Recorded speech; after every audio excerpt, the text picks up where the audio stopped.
Puji Tuhan. Shalom. Shalom.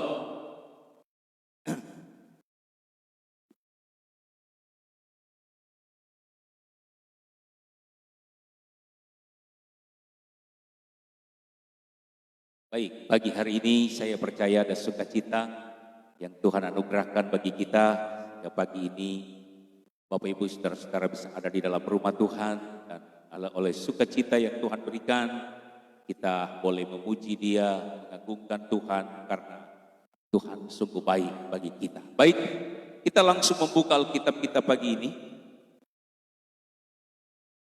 Injil Yohanes pasalnya yang ke-14 ayat 21. Mari kita baca firman Tuhan ini bersama-sama sebagai roh dalam hidup kita untuk memberikan kekuatan bagi rohani kita melangkah di minggu-minggu yang akan datang. Injil Yohanes pasal 14 ayatnya yang ke-1. Sudah ketemu? Kita baca sama-sama ya saudara-saudara, dengan suara yang bisa Bapak Ibu saudara dengar, dengan alunan yang seirama kita baca ayat ini bersama-sama dalam hitungan yang ketiga.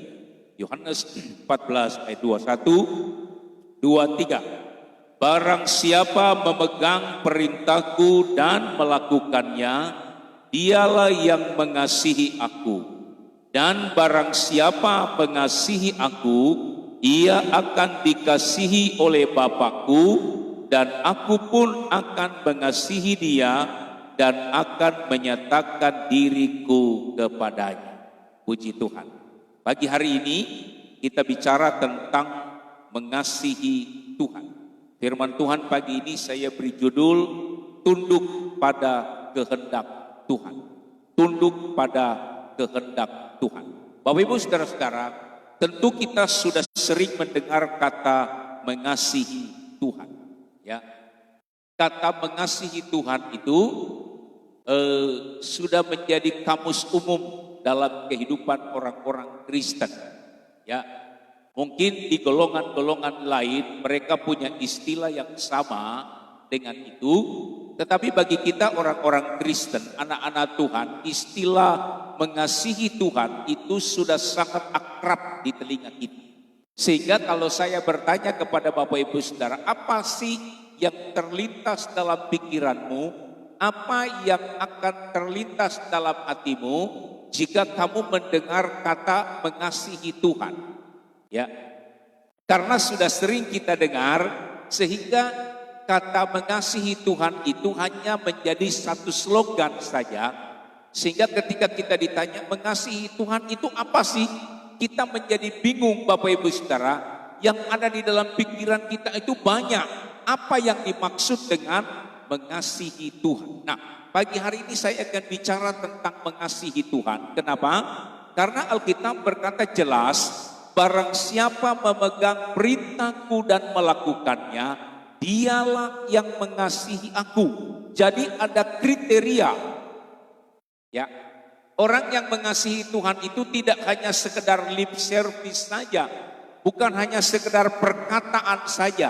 Kalau orang mengatakan mengasihi sesama mengasihi, misalnya seorang pemudi lalu berkata kepada seorang pemuda, atau seorang pemuda berkata kepada seorang pemudi, dia mengasihi, saudara-saudara, kadang-kadang hanya di bibir saja. Ya, lalu kemudian kita berkata kalau orang berkata mengasihi, mencintai, itu hanya di bibir saja, itu kita sering katakan dengan kata gombal.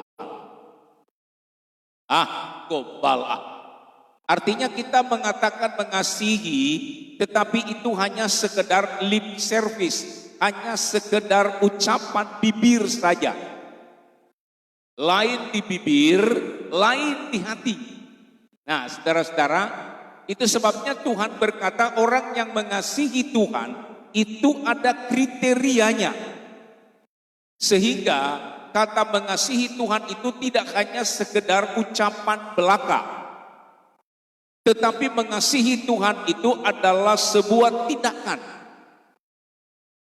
Itu sebabnya Alkitab menulis pagi hari ini begini. barang siapa memegang perintahku dan melakukannya, ini kriterianya. Barang siapa memegang perintahku dan melakukannya, dialah yang mengasihi aku. Kalimat-kalimat berikutnya adalah upah atau apa yang kita dapatkan kalau kita mengasihi Tuhan. Alkitab berkata, barang siapa mengasihi aku akan mengasihi dia, Bapakku akan mengasihi dia, dan Tuhan akan menyatakan dirinya kepada orang yang mengasihi dia. Ini kita lihat yang bait pertama, kalimat pertama itu adalah kriteria. Orang yang mengasihi Tuhan itu seperti apa? Lalu kemudian pada bait berikutnya itu adalah kalau kita mengasihi Tuhan, maka ini yang akan kita terima. Tapi saya tidak bicara banyak tentang apa yang akan kita terima kalau kita mengasihi Tuhan. Kenapa saudara-saudara? Karena mengasihi Tuhan itu bukan lagi sekedar untuk memperoleh sesuatu dari Tuhan. Tidak. Kita mengasihi Tuhan bukan untuk memperoleh sesuatu dari Tuhan. Kita mengasihi Tuhan karena Tuhan sudah lebih dahulu mengasihi kita. Bisa bilang amin, saudara. Jadi kita gak usah bicara tentang upah, gak usah bicara tentang apa yang kita terima kalau kita mengasihi Tuhan. Gak usah kita bicara soal itu. Karena kita mengasihi Tuhan, karena Tuhan sudah lebih dulu mengasihi kita. Nah, saudara-saudara, Alkitab berkata begini, kriteria orang yang mengasihi Tuhan adalah barang siapa memegang perintahku dan melakukannya. Nah, sekarang saudara-saudara, kalimat barang siapa memegang perintahku dan melakukannya, itu nanti saya akan jabarkan menjadi 3 tindakan kita. Pagi ini kita mau belajar, mungkin kalau kita bicara barang siapa memegang perintahku dan melakukannya, itu menjadi terlalu umum, terlalu lebar. Ya, memegang perintah dan melakukannya itu menjadi ungkapan yang terlalu lebar. Maka saya persempit kalimat ini menjadi 3 tindakan kita. Apa sih memegang perintah Tuhan dan melakukannya? Pagi ini kita akan bicara tentang 3 hal ini. Kita lihat yang pertama dulu. Apa yang dimaksud dengan memegang perintahnya dan melakukannya? Orang yang mengasihi Tuhan itu adalah mereka yang memegang perintah Tuhan dan melakukannya. Artinya saudara-saudara, memegang perintah Tuhan dan melakukannya, artinya yang pertama adalah tunduk kepada kehendak Tuhan. Nah, kita bicara soal ini. Yang pertama, tunduk pada kehendak Tuhan. Memegang perintah Tuhan dan melakukannya, nilainya di dalamnya adalah saya dan saudara diajar untuk tunduk dan melakukan setiap kehendak Tuhan. Perintah Tuhan bicara tentang keinginan Tuhan. Perintah Tuhan bicara tentang kehendak Tuhan. Itu sebabnya kalau saya dan saudara menjadi orang yang mengasihi Tuhan, salah satu kriterianya yang saya ingin sampaikan pagi hari ini adalah Tuhan mengajar kita untuk tunduk pada kehendak Tuhan. Bisa bilang amin Bapak Ibu saudara-saudara. Mungkin saudara bertanya begini, apa Om artinya tunduk kepada kehendak Tuhan? Saya ingin membawa kita kepada satu pengalaman yang dialami oleh Ayub. Mari kita membuka sama-sama. Ayub pasalnya yang kedua.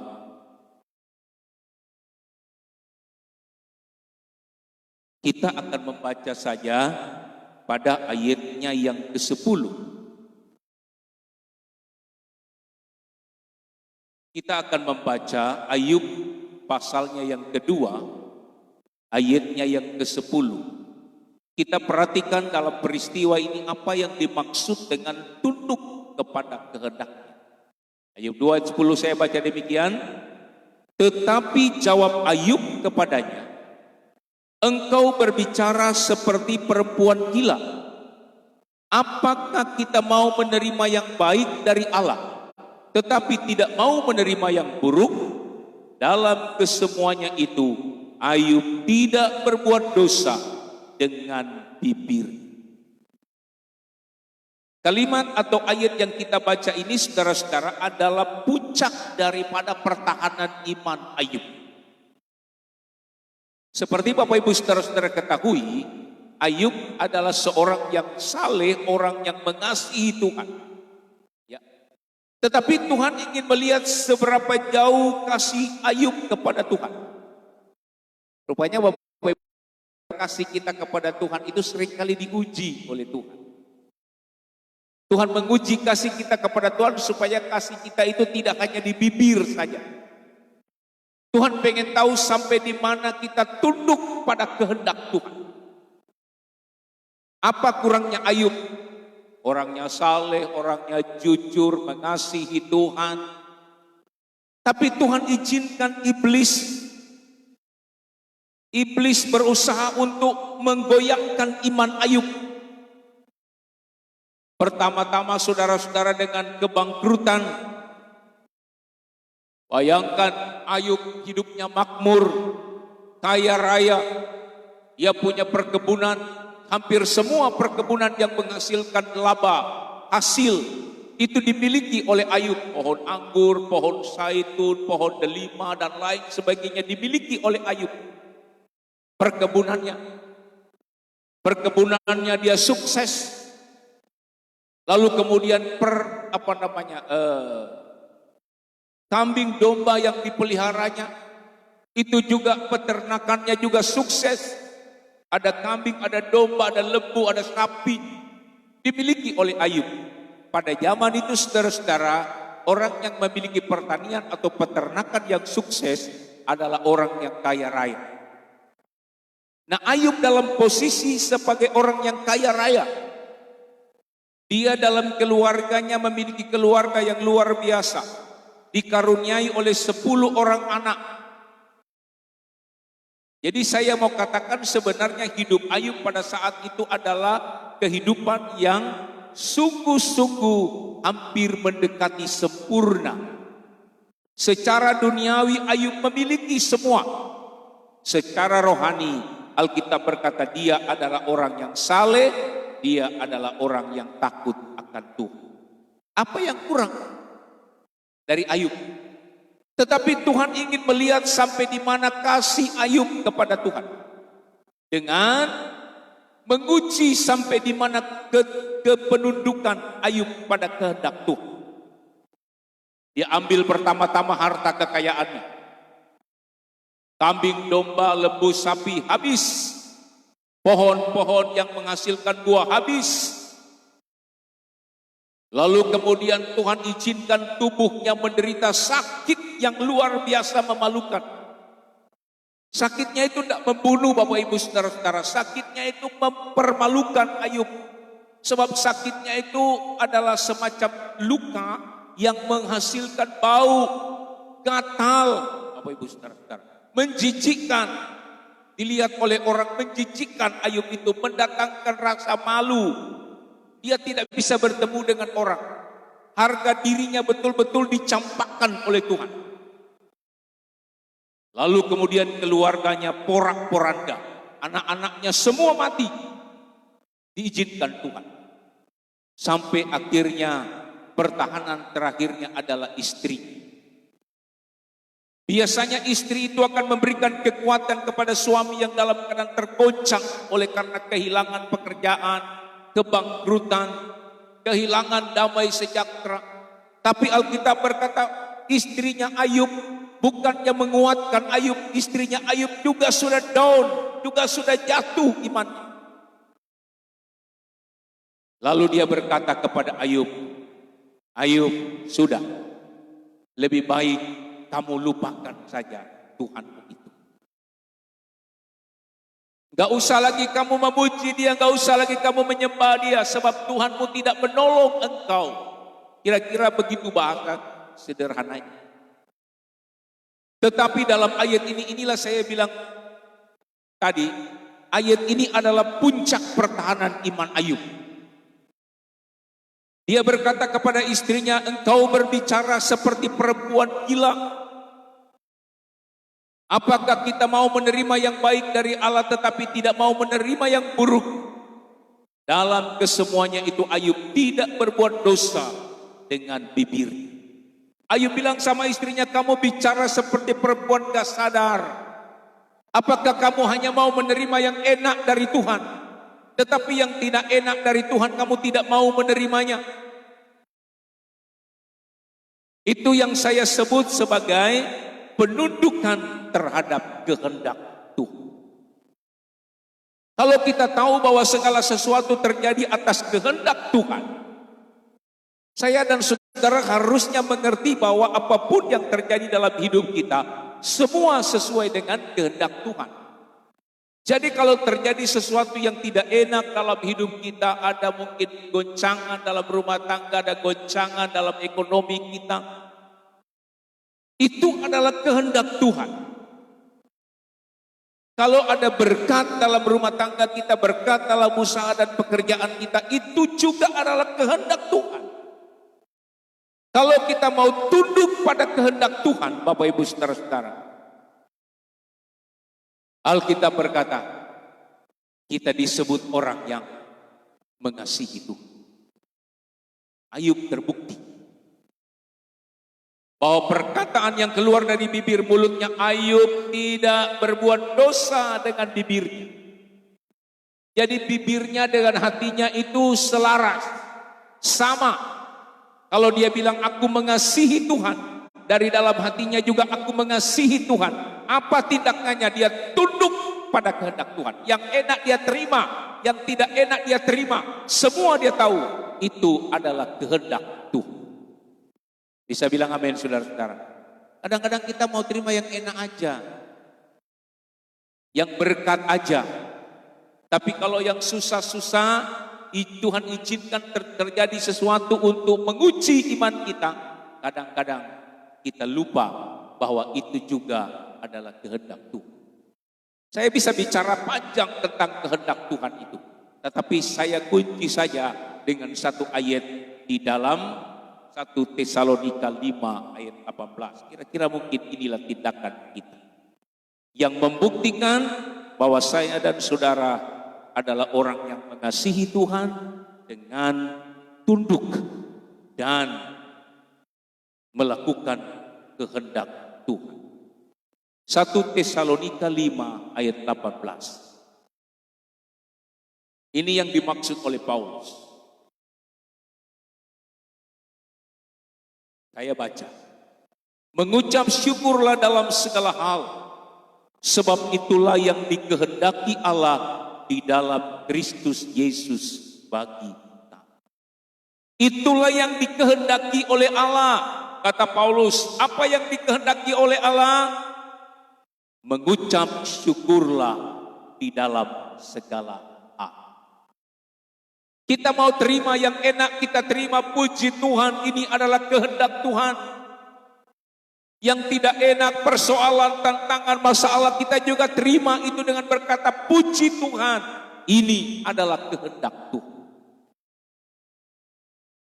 Artinya kita harus mengucap syukur di dalam segala hal. Ini memang bukan perkara mudah. Saya tahu persis. Ini bukan perkara mudah. Karena lebih mudah kita mengucap syukur kalau kita sedang menerima sesuatu yang enak bagi kita. Lebih enak kita mengucap syukur kalau saya dan saudara lagi diberkati oleh Tuhan. Lebih enak kita mengucap syukur kalau semua keadaan kita lagi baik-baik saja. Lebih enak kita mengucap syukur. Tapi kalau ada rasa yang tidak enak, ada sakit penyakit, ada kebangkrutan, ada kegagalan, ada persoalan rumah tangga, ada masalah apa saja yang tidak enak, maka sangat sulit bagi kita untuk mengucap syukur kepada Tuhan. Padahal Alkitab berkata tadi, salah satu kriteria untuk disebut orang yang mengasihi Tuhan adalah belajar tunduk pada kehendak Tuhan. Tunduk pada kehendak Tuhan dalam segala hal. Sehingga kalau kita menyadari itu adalah kehendak Tuhan, maka ucapan syukurlah yang keluar dari bibir mulut kita. Bukan persungutan, bukan perbantahan dengan Tuhan. Ayub melakukan itu. Luar biasa. Kalau saya mau katakan pagi hari ini barangkali level ujian yang diberikan oleh Ayub, diberikan Tuhan kepada Ayub itu top level.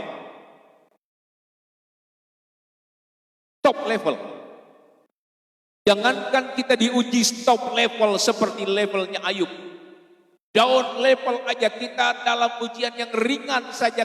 Kadang-kadang kita nggak sempat bersyukur kepada Tuhan.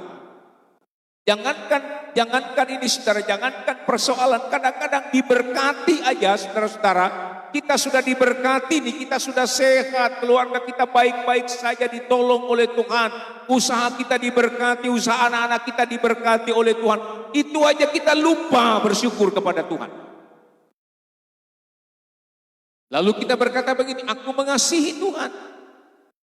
Tuhan mungkin tertawa mendengar itu.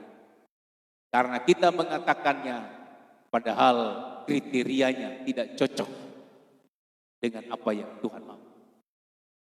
Tapi mari saudara-saudara jemaat Tuhan yang dikasihi Tuhan pagi ini, belajarlah untuk tunduk pada kehendak Tuhan. Katakan amin. Yang kedua. Yang kedua saudara-saudara, saya coba persempit kata memegang perintah dan melakukannya. Yaitu dengan tunduk kepada kehendaknya.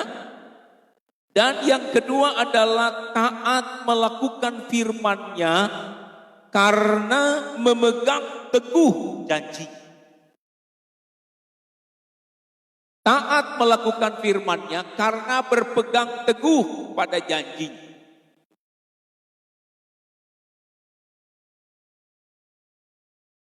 Apa sih maksudnya? Taat melakukan firman-Nya karena berpegang teguh pada janji. Alasan saya dan saudara untuk melakukan firman Tuhan adalah janji Tuhan. Itu dulu. Ya. Kalau saya mau tanya pada saudara, kenapa saudara mau melakukan firman Tuhan? Apa alasan saudara mau melakukan firman Tuhan? Maka saya mau katakan alasan yang paling kuat untuk kita dapat melakukan firman Tuhan karena Tuhan memberikan janjinya dalam hidup kita. Janjimu seperti fajar pagi hari dan tiada pernah terlambat bersinar. Janji Tuhan itu seperti fajar pagi hari, kata Alkitab. Tidak pernah terlambat bersinar. Janji Tuhan itu seperti emas murni, kata firman Allah. Yang teruji. Janji Tuhan itu ya dan amin bagi kita. Dan janji Tuhan tidak pernah meleset. Kalau dia berjanji, itu berarti Tuhan akan melakukan. Nah, kalau kita memegang janjinya, kita percaya kepada janjinya, maka itulah yang membuat saya dan saudara menjadi orang yang punya kekuatan untuk taat dan melakukan firman-Nya. Contoh sederhana misalnya begini, kalau Tuhan berjanji, kalau kamu mengasihi aku, maka aku akan mengasihi kamu. Bapakku akan mengasihi kamu, aku akan mengasihi kamu. Dan aku akan menyatakan diriku kepadamu. Itu janjinya. Bagaimana kita mau tidak mau melakukannya jika kita ingat, oh iya, kalau saya mengasihi Tuhan, kalau saya mau tunduk pada kehendak Tuhan, itu berarti Tuhan mengasihi aku, Yesus mengasihi aku, Bapa mengasihi aku, bahkan Tuhan menolong dimanapun aku berada. Kalau kita berbuat baik kepada orang lain, kalau kita menabur kebaikan, janji Tuhan siapa yang menabur dia akan menuai. Kalau kita menabur kebaikan maka kita akan menuai berlipat ganda. Itu janji Tuhan. Maka kita tidak akan sungkan-sungkan untuk menabur. Kalau kamu memberikan secangkir air putih kepada seorang hambaku, kata Tuhan, maka kamu tidak akan kehilangan upahnya, kata firman Tuhan. Itu yang mendorong kita untuk taat melakukannya. Sebab apa? Sebab ada janji Tuhan. Jika kamu melakukan ini, jika kamu melakukan itu, maka Tuhan berjanji. Kita pegang janjinya. Maka saya percaya kita menjadi pelaku-pelaku firman Allah dan taat untuk melakukan. Alkitab katakan kita menjadi orang yang bijaksana. Kita menjadi orang yang bijaksana. Coba kita baca.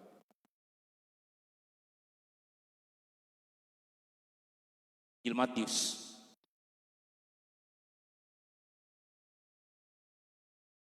Injil Matius pasal 7 ayat 24 sampai 25. Setiap orang yang mendengar perkataanku ini dan melakukannya, ia sama dengan orang yang bijaksana, yang mendirikan rumahnya di atas batu, kemudian turunlah hujan dan datanglah banjir, lalu angin melanda rumah itu.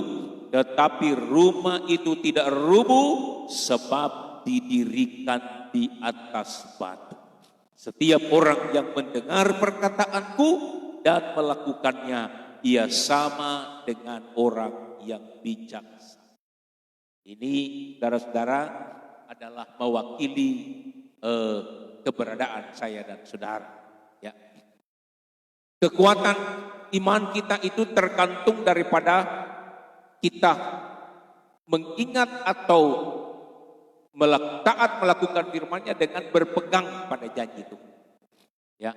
Jadi sekali lagi saudara-saudara, saya mengajak Bapak Ibu saudara-saudara jemaat Tuhan yang dikasihi Tuhan, biarlah kita berpegang pada janji Tuhan. Ya. Daud berkata, saudara-saudara, firman Tuhan berkata dalam kitab Mazmur, firman Tuhan itu manis di lidah. Firman Tuhan itu menjadi kesukaan bagiku. Mungkin orang berkata begini, kenapa firman Tuhan itu menjadi kesukaan? Ya, mungkin saya juga mau tanya pada Bapak Ibu saudara-saudara, apa alasan kalau sampai pemazmur berkata begini, firman Tuhan itu menjadi kesukaan bagiku. Bapak Ibu saudara-saudara suka membaca Alkitab kah? Suka nggak baca Alkitab? Kalau Bapak Ibu saudara-saudara suka membaca Alkitab, mungkin pertanyaannya begini, kenapa kamu suka baca Alkitab? Kenapa kita suka baca Alkitab? Saya nggak tahu kalau ada yang nggak suka ya saudara. Tapi orang yang suka baca Alkitab itu kenapa dia suka baca Alkitab? Karena di dalam Alkitab, dalam firman Tuhan itu ada banyak janji-janji Tuhan yang dahsyat dan luar biasa. Dan ketika kita membaca janji Tuhan yang dahsyat luar biasa itu, saudara-saudara, kita menjadi suka. Kalau suruh baca sekian banyaknya ini, saudara-saudara, orang bosan. Baca ini sampai ngantuk, Bapak Ibu saudara-saudara baca apa? Kenapa? Karena kita nggak menemukan janjinya. Tapi kalau kita berpegang menemukan janjinya lalu berpegang pada janjinya, maka orang suka terhadap firman Tuhan.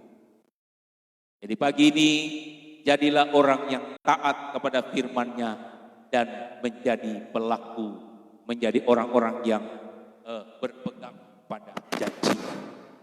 Yang ketiga, saudara-saudara. Yang ketiga, kita cepat. Ya. Jadi orang yang mengasihi Tuhan itu, yang pertama adalah tunduk pada kehendak-Nya. Yang kedua, taat melakukan firman-Nya dengan memegang teguh janji. Dan yang ketiga, mengasihi Tuhan artinya kita mau rela diajar dan dibentuk oleh Tuhan. Ini yang ketiga. Kita rela diajar dan dibentuk oleh Tuhan. Kita membaca Wahyu pasal 3 ayat 19. Wahyu pasal 3 ayat 19. Ayat terakhir bagi kita hari ini. Mari baca sama-sama. Wahyu pasal 3 ayat 19 kita baca sama-sama pada hitungan ketiga. 1, 2, 3. Barang siapa kukasihi, ia kutegur dan kuhajar. Sebab itu relakanlah hatimu dan bertobat. Tapi tentu kita tidak mau Tuhan menegur kita dengan, tapi yang namanya teguran Tuhan, kecil atau besar. Kalau kita mau mengasihi Tuhan, Dia menegur kita, Dia mengajar kita, kita terima. Artinya kalau Tuhan menegur kita itu artinya ada sesuatu yang harus kita perbaiki. Mengajar kita ada sesuatu yang kita belum mengerti. Tuhan mengajar kita. Itu sebabnya kalau kita ditegur dan dihajar oleh Tuhan, relakanlah hatimu dan bertobat. Tapi saya lebih suka memakai kata bukan kuhajar ya, tetapi kuajar. Kuhajar itu, saudara-saudara, itu artinya dihajar dengan keras. Ada saatnya Tuhan mengajar kita, mengajar loh saudara-saudara. Tapi ada saatnya Tuhan menghajar kita. Kalau mengajar itu dengan lemah lembut, memberikan pengertian, memberikan supaya kita mengerti. Tapi kalau menghajar itu dengan pukulan. Orang tua begitu, saudara-saudara, ya. Kalau anaknya belum mengerti, itu diberi pengertian, diajar. Tapi kalau anaknya sudah diajar berulang-ulang tetap tidak mau mengerti, maka yang dilakukan oleh orang tua adalah menghajar. Jadi itu adalah cara Tuhan. Dihajar supaya apa? Supaya bertobat. Pagi ini jangan sampai kita dihajar oleh Tuhan. Bukan jangan sampai saudara-saudara, tetapi minimal belajarlah ketika Tuhan mengajar kita dengan lemah lembut, mengajar kita, menasehati kita, menegur kita, cepat-cepatlah bertobat. Sebelum Tuhan mengajar kita, kalau Tuhan mengajar kita, percayalah itu tidak enak, saudara-saudara. Ditegur pun tidak enak. Diajar pun tidak enak. Tapi mari firman Tuhan katakan, relakanlah hatimu. Karena itulah kriteria orang yang mengasihi Tuhan. Orang yang mengasihi Tuhan tunduk pada kehendak. Orang yang mengasihi Tuhan taat kepada firman-Nya dengan berpegang pada janjinya. Orang yang mengasihi Tuhan rela ditegur dan diajar oleh Tuhan. Tuhan Yesus memberkati Bapak Ibu saudara-saudara pagi ini. Mari kita melangkah di minggu yang baru ini dengan penuh percaya diri karena Tuhan mengasihi kita. Kita mengasihi Tuhan bukan untuk memperoleh sesuatu dari Tuhan, tetapi kita mengasihi Tuhan karena Tuhan sudah lebih dahulu mengasihi kita. Mari kita berdiri bersama-sama. Haleluya.